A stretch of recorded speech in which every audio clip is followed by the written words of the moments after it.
அனைவருக்கும் வணக்கம். இன்னைக்கு தலைவர் சோனமுத்தான் அவர்களை பேட்டி எடுக்கிறோம். வணக்கம் தலைவரே. வணக்கம் வணக்கம் தலைவரே, வர தேர்தலில் மக்கள் உங்களுக்கு ஓட்டு போட்டு ஜெயிக்க வச்சா முதல்ல என்ன பண்ணுவீங்க? முதல்ல இந்த ஓட்டு வீட்டை இடிச்சுட்டு பெரிய பங்களா கட்டணும்.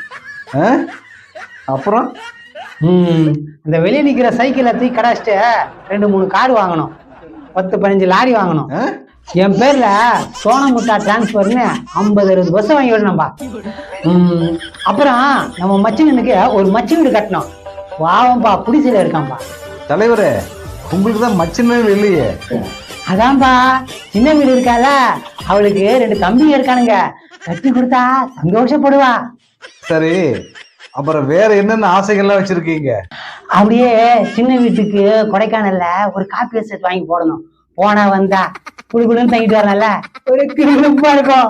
அப்புறம் தலைவரே, அப்புறம் ஒரு ஆசை, இந்த புறம்போக்கு வறண்டு போன ஏரி இதெல்லாம் என் பேர்ல பட்டா போட்டு என் பொண்டாட்டி பேர்ல பள்ளிக்கூடம் காலேஜ்னு கட்டி விடணும்.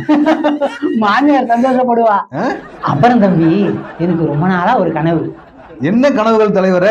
என் பேர்லயும் என் பொண்டாட்டி பேர்லயும் சுவிஸ் பேங்க்ல அக்கௌண்ட் ஓபன் பண்ணி கோடி கோடியா டெபாசிட் பண்ணோம்.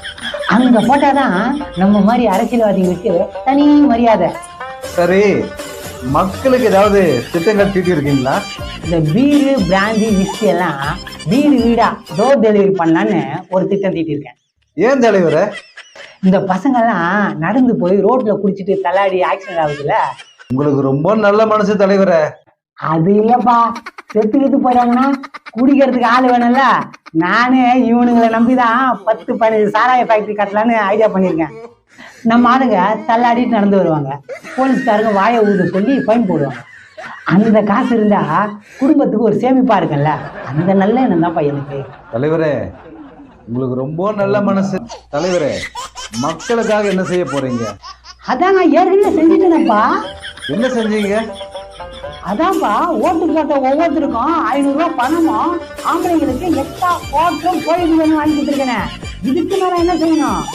இது போதுமா தலைவரே? இது போதும்பா. இந்த 5 வருஷத்துக்கு இது போதும். அடுத்த 5 வருஷம் வருமா அப்புறம் பாத்துக்கலாம். நம்ம மக்கள் தானே, எங்க போயிட போறாங்க? அப்புறம் இன்னும் நிறைய டெவலப் பண்றதுக்கு. போதும் போதும், டெவலப் பண்ணதெல்லாம் போதும். கடைசியில குடும்பத்தோட போய் உழல கம்பி எண்ணுங்க. போதும் தலைவரே, உங்களுடைய கனவுகள்லாம் பலிக்கிட்டன்னு சொல்லுப்பா. பாழா போகட்டும்.